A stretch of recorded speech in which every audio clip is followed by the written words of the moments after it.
The sole thing that happens in that space, because culture is actually the soul of humanity.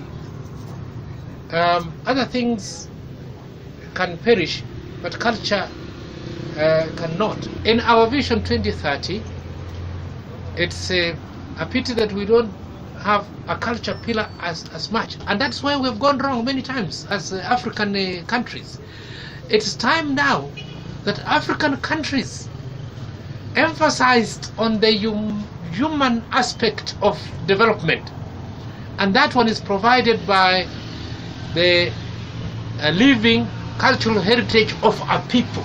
We are only here to say that as a county we are going to work together with the County Assembly of Narok to come up with policies that are going to safeguard all these intangible cultural or heritage that we have.